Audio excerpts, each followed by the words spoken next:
Es ist alles angerichtet. Wenn diese Sachen auf der Bühne stehen, dann heisst es, wir tauchen miteinander ein in eine neue Episode von dem sich immer wieder wiederholenden Format Fragen, die die Welt bewegen. Und wir beschäftigen uns unter dem Titel jeweils mit Themen, die aktuell Aufmerksamkeit haben in der Gesellschaft, die Menschen bewegen. Der Challenge für uns Predigende ist eigentlich immer dann, dass das Themen sind, wo es nicht einfach einfache, simple Lösungen gibt. Und in dem Sinn können wir auch nicht einfach so ein Einmaleins raushauen. Sondern, was wir können, ist Gedanken mit auf den Weg geben. Ansatzweise Impuls, wo wir das Gefühl und den Eindruck haben, sind sinnvoll und hilfreich, um in diesen Fragen im Leben unterwegs zu sein. Weil meistens lösen so Fragen auch gewisse Spannungen aus. Darum möchten wir nicht einfach fertige Antworten liefern, sondern Gedankenanstöße mitgeben. Und heute machen wir das unter einem auch ein bisschen bedrohlichen Titel «Ihr werdet von Kriegen hören» oder «Eine Welt in Aufruhr». Am 15. Januar hat Bundesrätin Viola Amherd eine Medienkonferenz gehalten und hat ihren Rücktritt bekannt gegeben. Eine der Aussagen, die sie ganz am Schluss von dieser Pressekonferenz gemacht hat, ist besonders ins Auge gestochen. Sie hat gesagt, als zunehmend schwierig für unsere Institutionen, unser demokratisches System und den Erhalt der Schweizer Werte sehe ich die wachsende Polarisierung, die sich ausbreitende Gehässigkeit im politischen Diskurs und die vermehrte Durchsetzung von Partikularinteressen durch reine Machtausübung. Dieser Entwicklung entgegenzuwirken ist Pflicht der Politik, aber auch der Gesellschaft insgesamt. Die Aussage, die hat mich zum Nachdenken gebracht. Wachsende Polarisierung, ausbreitende Gehässigkeit. Ich denke, ein paar von diesen Aussagen, die die scheidende Bundesrätin da macht, müssen uns zumindest schon zum Nachdenken bringen und können uns vielleicht auch betroffen machen. Und sie werfen sicher die Frage auf, welche Rolle spielen auch wir als Christen und Christinnen in diesem Spiel, als ein Teil dieser Gesellschaft. Um das Thema noch so ein bisschen mehr skizzieren, möchte ich euch noch eine weitere Pressemitteilung von einer weiteren Pressemitteilung erzählen. Kurz darauf, nämlich am 28. Januar, ist in den Zeitungen gestanden, dass die Weltuntergangsuhr um 1 Sekunde von 90 auf 89 Sekunden vor Mitternacht gestellt worden ist. Und jetzt fragt ihr euch sicher ein bisschen, Dani, was läuft mit dir? Wie bitte? Was ist das? Das habe ich mich auch gefragt im ersten Moment. Aber die Weltuntergangsuhr, oder man hat deren auch auf Deutsch oft gesagt Atomkriegsuhr, die gibt es schon lange. Seit den 40er Jahren ist das eine symbolische Uhr, wo so ein Gremium von Wissenschaftlern den Zeiger jeweils stellt, jährlich, um aufzuzeigen, wie nahe die Gefahr von einer globalen Katastrophe ist. Man hat das in diesen schwierigen atomaren Jahren vor allem gemacht, ungefähr eben in den 40er Jahren, aber seitdem eigentlich immer wieder. Das ist ein Gremium von Wissenschaftlern aus verschiedenen Bereichen, aber auch noch ergänzt mit ganz vielen Nobelpreisträgern und die beraten sich auch mit drüber.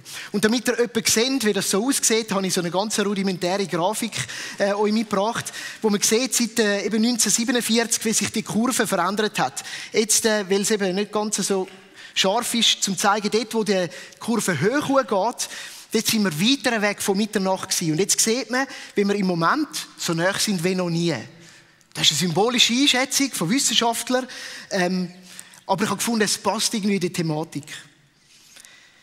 Und das ist nicht eine absolute Wahrheit, das ist mehr etwas, wo man so versucht, ein bisschen zu tracken. Aber was ich glaube, es zeigt etwas. Egal, ob du jetzt eher so ein bisschen die optimistischen Schuhe oder die pessimistischen Schuhe hast im Leben, da haben wir ja alle auch so ein bisschen unsere Neigungen. Ich denke, etwas muss man schon anerkennen. Unsere Welt erlebt aktuell wieder so eine Welle vom Aufruhr. Die hat es auch immer wieder gegeben. Es wäre geschichtsvergessen, wenn man das Gefühl hat, das ist nur heute so, aber definitiv, heute ist es speziell. Krieg umfasst den gesamten Globus. Geopolitische Machtkämpfe sind weltumspannend. Klimatische Herausforderungen, Katastrophen Und von all dem lesen wir ehrlich gesagt jeden Tag in den Zeitungen. Und wie die Frau Amherd auch in ihrer Rücktrittserklärung gesagt hat, auch in der kleinen, behüteten Schweiz ist leider nicht immer alles im Lot. Und darum ist es auch nicht verwunderlich, dass die Menschen sich Fragen stellen. Hey, was geht da gerade ab? Was passiert um uns? Und sich auch sorgen. Und manchmal mal so hinter vorgehaltener Hand auch das Wort vom Dritten Weltkrieg fällt. Jetzt, ich werde euch heute keine Antwort auf die Frage geben, ob der Dritte Weltkrieg vor der Tür steht. Das wäre spekulativ. Was wir aber möchten, ist nach Weisheit suchen, wie wir unser Leben in so einer bewegten Zeit gut gestalten können. So ein bisschen die Frage auch, was macht eine Nachfolge von Christus aus in dieser Zeit? Und um das zu machen, möchte ich euch mitnehmen auf einen Text, in einen Text. Wir möchten den zusammen betrachten. Und der steht in der sogenannten Endzeitrede von Jesus im Matthäus Kapitel 24. Und die Situation ist die, dass Jesus gerade im Tempel war und er hat dort eine Ankündigung gemacht, dass der Tempel wird zerstört werden und so Wehrrufe, sagt man dann, ausgesprochen. Und nachher ist er mit den Jüngern auf den Ölberg und sie haben natürlich dann gefragt, ja Jesus, jetzt nimmt es uns Wunder, wann kommst denn du wieder und wann passiert das und was geschieht da bis dorthin? Und einleitend sagt er ihnen dann, gebt Acht, dass euch niemand irreführt. Weil viele werden unter meinem Namen auftreten und sie werden behaupten, sie seien der Messias. Und sie werden viele irreführen. Und ich finde, das sind so einleitende Sätze, die Platz machen für zwei Vorbemerkungen, wenn wir in so einen Text einsteigen, wo eben der Titel hat Endzeitrede. Und ich möchte euch so zwei Vorbemerkungen geben, die auch wichtig sind, wenn wir so Texte auslegen, die so eine grundlegende Einordnung geben. Wir können nicht ins Detail gehen, aber zwei so Gedanken. Der erste ist der. In der GVC, wenn wir von Endzeit reden, dann ist unser Verständnis, dass das die Zeit betrifft, vom ersten Kommen von Christus, also vor 2000 Jahren, bis er wird wiederkommen. Also eine lange Zeitspanne. Und wir leben somit in dieser Endzeit, wie aber auch schon die ersten Nachfolgerinnen und Nachfolger, die Jünger, wo Jesus das gefragt haben, ja, wann ist denn das, drin gelebt haben. Das gibt so ein bisschen eine Einordnung, es gibt auch so ein bisschen einen Blick von weiter weg, es gibt vielleicht auch ein bisschen eine Relativierung von der Dynamik, dass wir das Gefühl haben, nur jetzt sind wir in der Endzeit. Und wir sind in dieser Tradition von der Auslegung auch begleitet von vielen Theologen, die das genau so einordnen.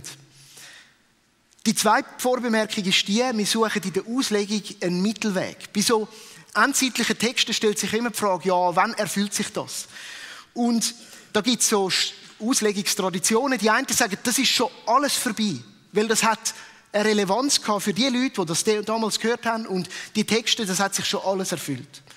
Andere sagen, ja, nein, nichts, das kommt noch alles erst. Und wir sehen uns die Heime in einem Mittelweg, begleitet auch wieder von vielen Theologen, die sagen, die Texte, die betreffen manchmal auch so mehrere Zeitabschnitte. Und gerade in dieser Endzeitrede gibt es Teile, wo man sehr klar davon ausgeht, dass die schon erfüllt sind. Die Zerstörung vom Tempel in Jerusalem ist im 66 bis 73 nach Christus in dieser Zeit der jüdischen Aufstände geschehen. Trotzdem haben die Texte auch eine weitergreifende Wirkung. Sie geben uns zeitlose Ansätze, Prinzipien, wenn wir in Zeiten von der Bedrängnis, von der Herausforderung, von auch, wo es eben ziemlich wild zu und her geht, können umgehen. Wir versuchen da also einen Mittelweg zu nehmen. Wir plädieren dafür, dass die Texte uns auch zeitlose Botschaften für die Gesamtzeitspanne weitergeben können, aber auch haben wir das Bewusstsein, dass die auch schon für die ersten Hörer etwas bedeutet haben. Das als Vorbemerkung. Und jetzt möchten wir zusammen ein bisschen eintauchen. Wenn man dann die Texte so liest, dann kann das schon etwas mit einem machen. Und ich habe da darum den ersten Teil von dem Text mitgenommen. Wir lesen zusammen. Ab Vers 6. Ihr werdet von Kriegen hören. Und ihr werdet hören, dass Kriegsgefahr droht. Lasst euch dadurch nicht erschrecken. Es muss so kommen, aber das Ende ist es noch nicht. Ein Volk wird sich gegen das andere erheben und ein Reich gegen das andere. Hungersnöte, Erdbeben werden bald diese Gegend heimsuchen und bald jene. Wenn man die Text liest, dann muss man ehrlich sein, irgendwo klingt es an und es tönt ein bisschen, als wäre es eben ein Zeitungsbericht von der heutigen Zeit. Und man muss vielleicht auch mal ein bisschen leer schlucken und man fragt sich definitiv, ja, ist denn das jetzt? Ist das jetzt da? Jesus sagt mit drin, das Ende ist es noch nicht. Ich denke, so viel soll auch gesagt sein zu diesen Spekulationen. Sind wir uns dem immer bewusst? So einfach ist es nicht. Das Ende ist es noch nicht. Aber, was ich auch sehe drin, ist, da drinnen liegt so eine versteckte Ermutigung drinnen. In dem Text von Jesus. Und zwar sagt er,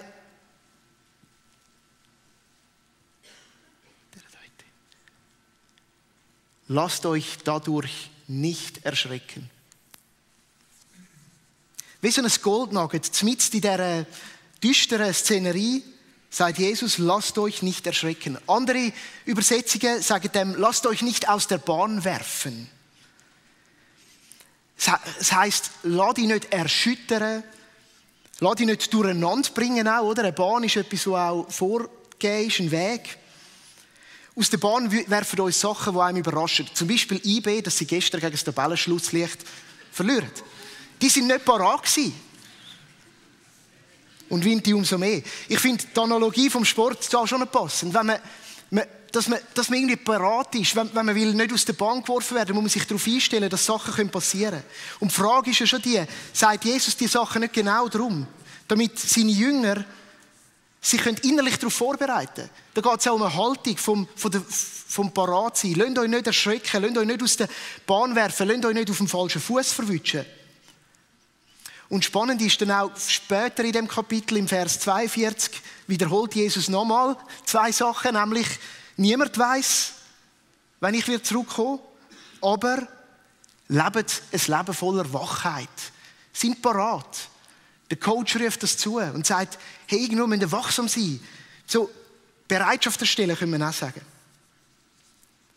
Und ich glaube, die Texte können uns so schon mal das erste Mal helfen, indem sie uns vorbereiten. Und halt auch sagen, das Leben auf dieser Welt kann durchaus einmal ein bisschen turbulent werden. Das haben schon viele erlebt und auch wir erleben das heute. Das ist ein Teil davon. Und den müssen wir auch beachten. Die Aufforderung, sich nicht erschrecken zu lassen oder sich nicht aus der Bahn werfen zu lassen, die klingt dann kurz später in den nächsten Versen nochmal an, nämlich im Vers 13. Und dort heisst es, wer aber bis ans Ende standhaft bleibt, wird gerettet werden. Standhaft bleiben. Ein sehr ähnliches Wort. Steht für aushalten und erdulden. Sich trotz der Umstände nicht von seinem Fokus wegbringen lassen, dass wir wieder nicht aus der Bahn werfen lassen. Und was mir besonders gefallen hat, ist, wenn man das Wort genauer anschaut, dann entdeckt man dahinter ein Wort, das wir in diesem Jahr schon etwa gebraucht haben. Nämlich, im Griechischen setzt sich das Wort aus 2 Wörtern zusammen, Hypomeno, und Meno steht für sein.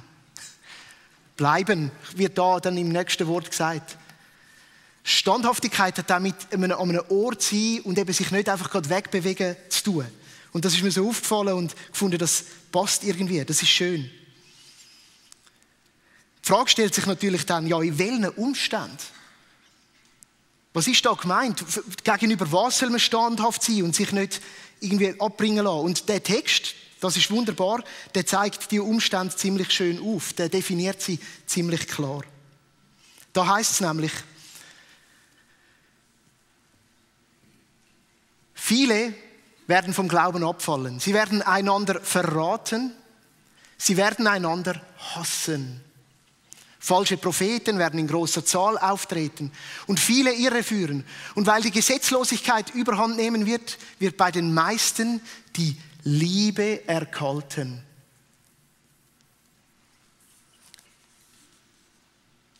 Vers 10 und 12 redet Jesus von Hass und dass man sich gegenseitig in den Rücken fällt. Er redet von erkaltender Liebe. Das sind die Umstände. In denen gilt es, standhaft zu bleiben, zu sein, ausgerichtet zu sein. Und ehrlich gesagt, wenn ich dann das lese und höre, dann klingt schon etwas an im Kopf. Die Worte, von der Frau Amherd, Polarisierung im Diskurs, Gehässigkeit, Hass. In einer Zeit von erkalteter Liebe, in Zeiten, wo falsche Propheten mit sehr klaren Meinungen auftreten, die sollen Halt geben, falsche Messiasen, können wir auch sagen. In Zeiten von Verrat und verbaler Verfolgung ruft Jesus die Menschen auf, standhaft zu bleiben. Ja, standhaft in was? Ich denke insbesondere standhaft in der Liebe. Eine Botschaft, die Jesus seinen Jüngern ganz klar gemacht hat, ist die, dass etwas, was sie machen sollen, ist den Menschen in Liebe begegnen. Was da fehlt, ist Liebe. Da ist Hass, da ist erkaltete Liebe. Und wenn wir lesen, Matthäus Kapitel 5, Vers 43 bis 45, wo Jesus die herausfordernde Aussage seinen Nachfolger weitergibt. Ihr habt mitbekommen, dass gesagt wird, du wirst den lieb haben, der dir nahe steht und deinen Feind hassen. Das habt ihr so gehört. Ich aber sage euch, begegnet euren Feinden in Liebe und betet für die, die euch verfolgen. Wenn ihr das tut, dann erweist ihr euch als Kinder eures Vaters, der im Himmel ist. Standhaftigkeit zu zeigen in dieser Zeit, die turbulent ist, in Zeiten vom Aufruhr, in Zeiten von erkaltender Liebe, heisst insbesondere standhaft sein in der Liebe. Ich bin dem noch ein bisschen nachgetaucht und habe weitergeschaut und etwas Wunderbares, was ich gefunden habe, ist, dass dann tatsächlich im 1. Korintherbrief, wo viele von euch kennen, den Text, Kapitel 13, da gibt es so eine riesige Passage über die Liebe.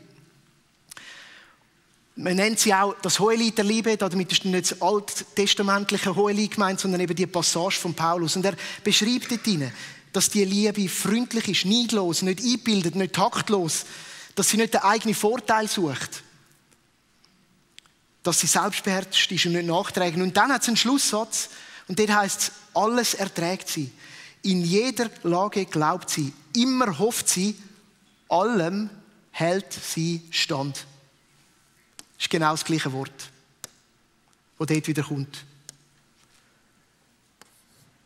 1. Korinther 13, Vers 7. Liebe haltet allem stand.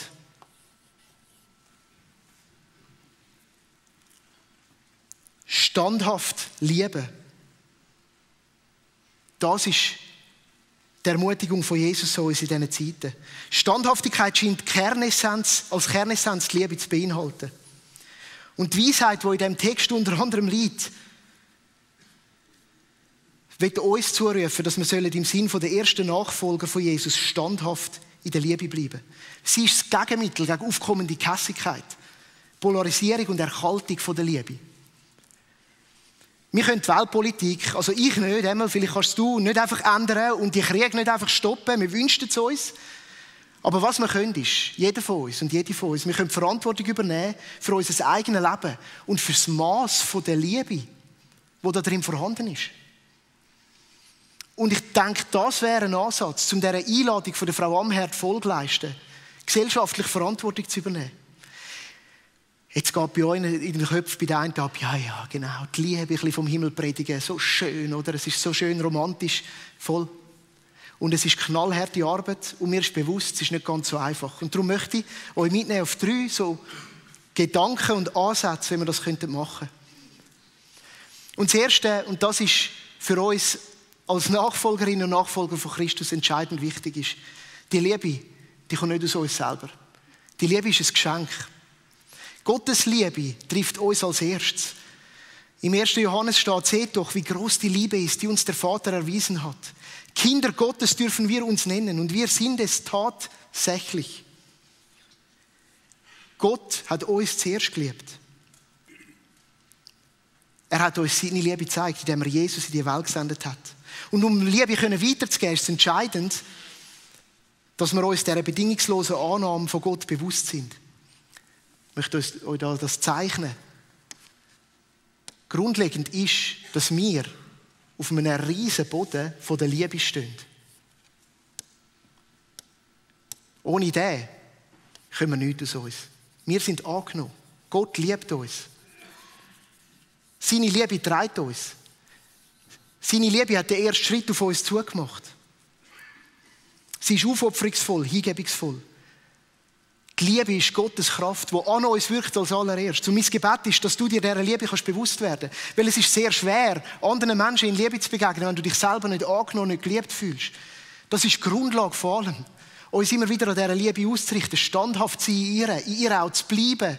Da kommen jetzt ganz viele weitere Texte, wo wir gar darüber ganze Predigten schreiben können. In der Verbundenheit zu bleiben. Also das mal so als Grundlage.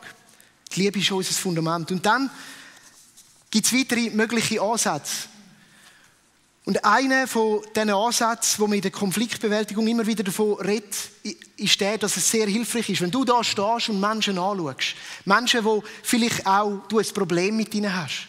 Weil sie vielleicht anderer Meinung sind oder weil du nicht einverstanden bist mit ihrer Tat oder mit ihrer Haltung, die sie einnehmen. Dass man versucht, das vorliegende Problem, das man hat mit dem Gegenüber,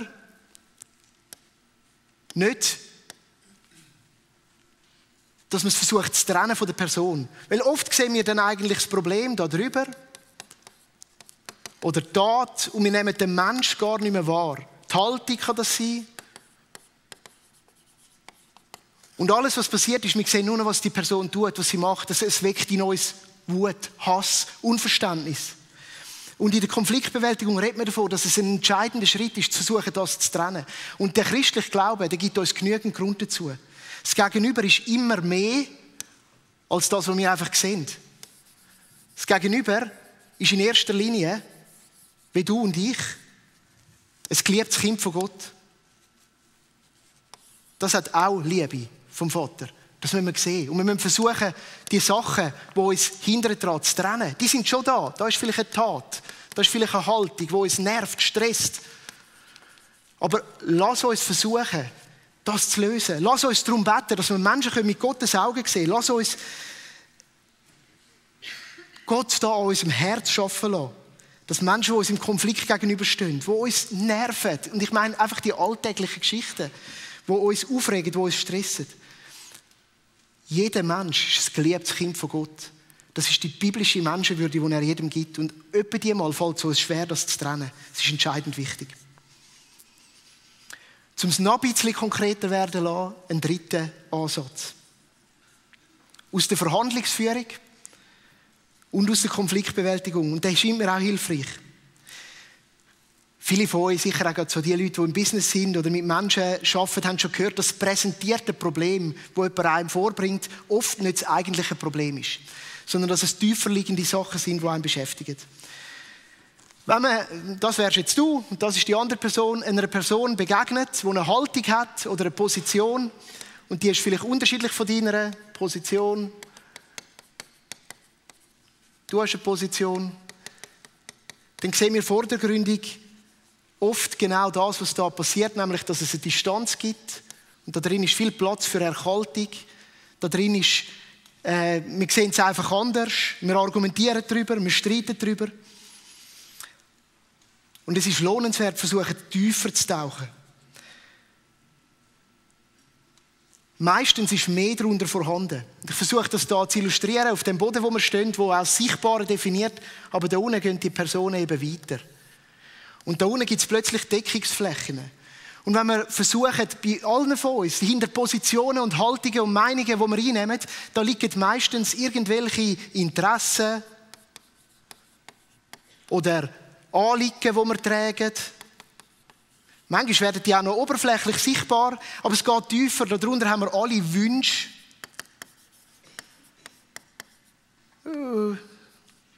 Nein. Ihr wisst, was ich meine.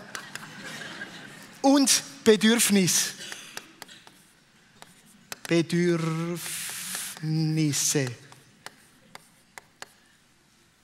Bedürfnis. Du und ich, wir haben das. Ganz tiefst liegende. Das sollte sein wie Bedürfnis nach Sicherheit, Bedürfnis nach Halt, Bedürfnis nach Annahme. All das schlummert da.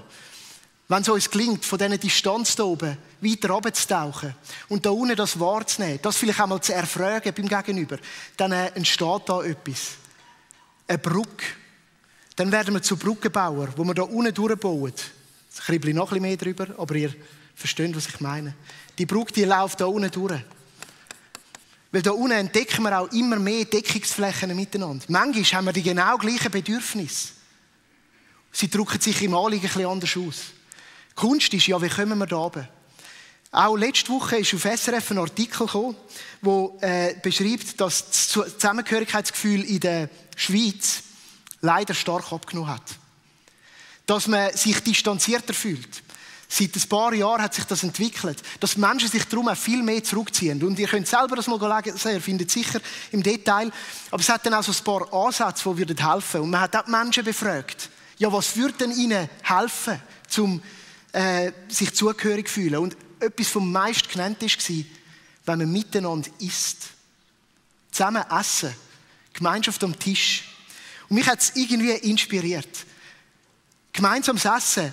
Ich meine, es ist in erster Linie auch ein Teilen von einem gemeinsamen Bedürfnis. Wir alle müssen essen, wir alle brauchen Nahrung. Und vielleicht ist es die simple und einfache Frage. Du hast sicher Menschen in deinem Umfeld, wo du dich distanziert fühlst. Sicher Menschen in deinem Umfeld, wo dich jemand stresst, wo du vielleicht das Gefühl hast, die hasst mich, oder wo du auch nicht nur gute Gefühle hast ihr gegenüber.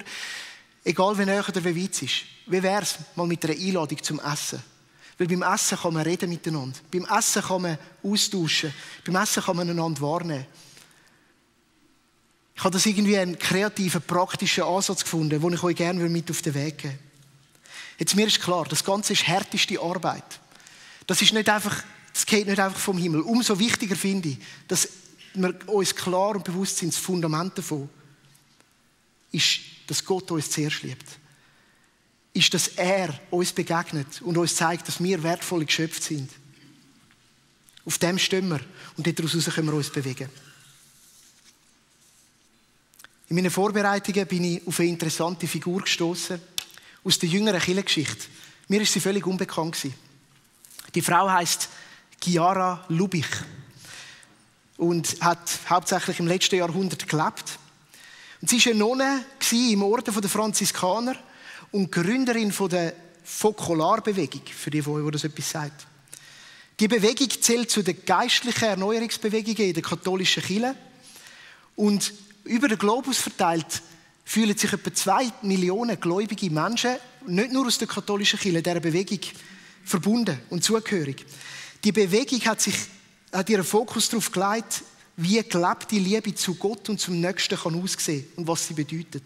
Und die Frau hat das grundlegend initiiert und eben die Bewegung lebt weiter, jetzt auch nach ihrem Leben. Und sie hat so einen Begriff geprägt, der nennt sich die Kunst der Liebe.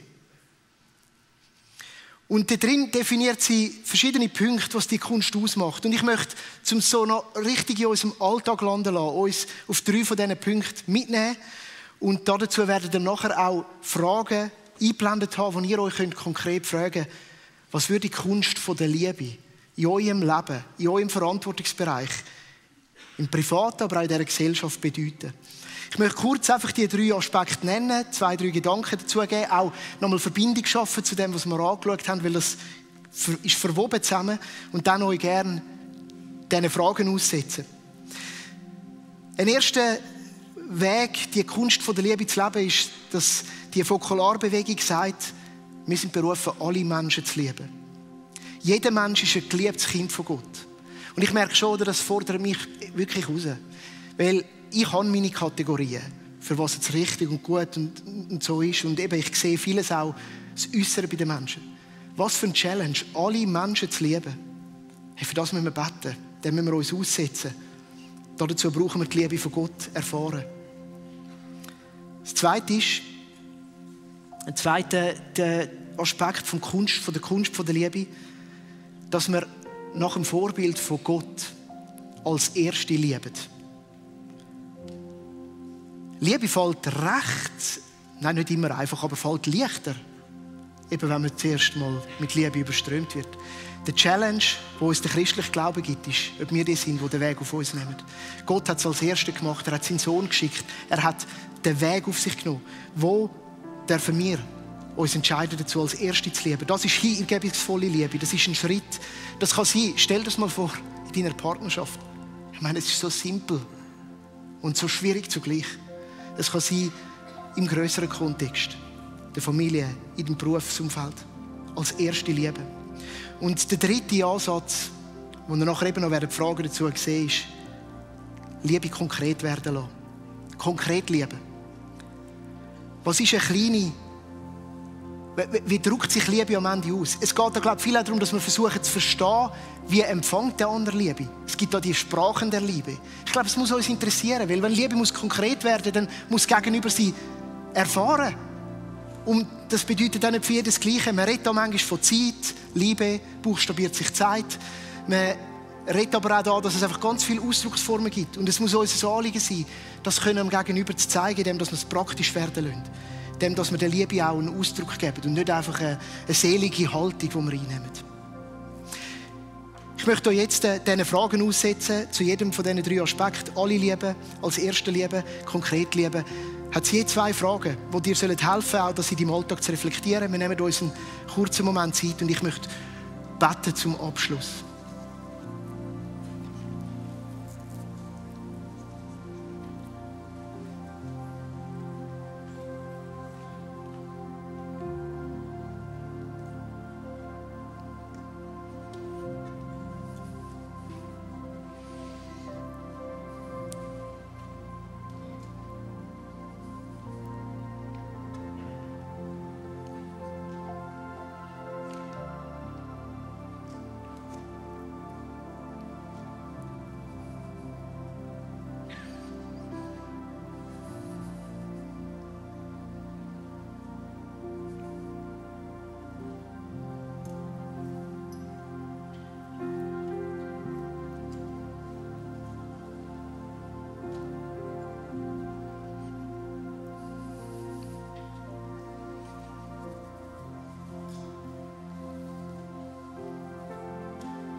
Vater im Himmel, du bist die Quelle der Liebe.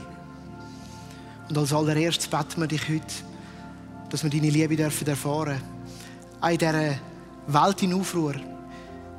Gerade auch dort, wo wir uns mit Sorgen abkämpfen. Dort, wo wir Polarisierung erleben, erfahren, beobachten. Manchmal aber auch selber darin verstrickt sind.